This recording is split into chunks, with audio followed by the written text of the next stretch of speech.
Today we are going to be cruising on a black glacial lake. We are getting on the water on Lake Brunner.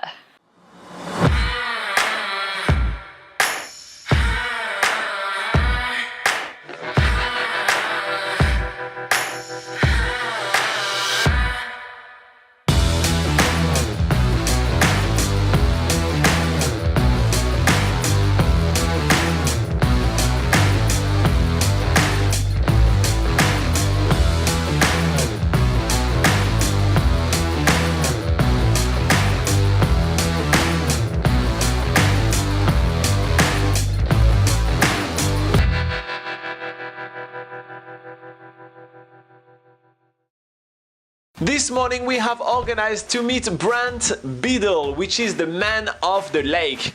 He does everything around Lake Brunner. He's doing fishing trips, he's going boat tours, he's doing scenic charters, he's doing shuttles, he's really doing everything here. So if you want to make the most of Lake Brunner, when you are staying in the little town of Moana, which is where we're staying today, just ask your accommodation about that guy and they'll point you out in the right direction. Everybody knows him. So we decided to go for a scenic trip with Brent and we want to check out heaps of stuff. There is on our list an old pier, there is the site of a landslip, there is some really remote coves. We have heaps to see and there is even some islands on the lake, so we have a full packed itinerary ahead of us. The boat is really well designed. We are sat underneath a canopy, which is ideal since it's usually raining a lot in the west coast, but around us we just have open views, uninterrupted, so we can see everything on the lake. We can see the surrounding mountains, the reflective glacial lake. It is perfect. The lake is black, creating these perfect reflections in the water, and the reason that is because this whole lake is surrounded by rainforest, and when the tannins from the rainforest are washed into the lake, it creates this black color on it. The first stop during our trip is those two islands where the local Maori tribe used to banish people to. And this is the last place in New Zealand where there have been recorded cases of cannibalism, which is a fascinating part of the New Zealand history. And it's found just right here on the west coast where absolutely no one goes. It's crazy. Brent tells us more about the fascinating history of the lake, including Maori iwi, or tribe, that used to live in the forests around here, and the guard that used to, well, obviously stand guard, could tell when intruders were coming, when birds were flying away from the forest. We learned so much here today. But the area was also subject to quite intense logging from the early English settlers.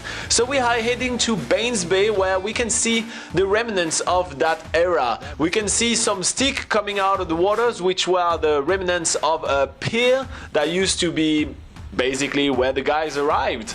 And we also see the remnants of an old steam engine that was from the train, the local train there, that was helping the loggers move the massive trees of the area. But one of the most interesting features of the lake is the kahikatea trees, which are coming right out of the water. It's so unusual. There is heaps of different landscape around that lake, between this kind of mangrove forest, the massive mountains on the background, and even some beach and some islands. It's just crazy the amount of things that we get to see here. According to Brent, the lake is also one of the best spots on the west coast to fish. There is heaps of fishermen coming here in winter and summer to come and make the most out of the massive population of fish below. He's running fishing trips every single day, and I really can see why, because the lake is completely empty and you feel really alone in the world. It's you, the nature, and the fish. It sounds pretty awesome if you're really into fishing. What Laura and I like the most though is the reflective nature of the lake. Because it's a black glacial lake, the reflections are so amazing, and every single time the boat slows down, we basically see a mirror image of the mountain right onto the water. It makes for amazing pictures. In between the lush green rainforests, we see these lines of grey where the mountain has had landslips crashing through them and into the lake below.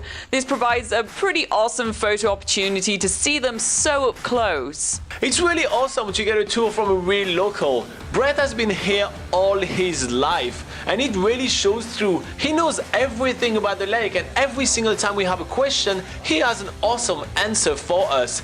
It really feels that the lake is his. So we are starting making our way back toward the little township of Moana, and we are already salivating because we are planning to eat something awesome. We unload off the boat and through the flax bushes to make our way back to the Lake Brunner Resort, where we are going to be trying a classic Kiwi burger. And for those of you that don't know what a Kiwi burger entails, this is, well, like a burger but with beetroot and egg in it. It's kind of different, we have to say, but completely and totally delicious. It's good fuel for our trip for the rest of the day, going to Greymouth, where we are going to be staying the night and preparing for more adventures tomorrow.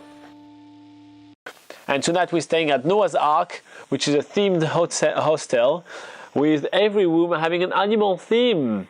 So I'll let you guess which animal we got today.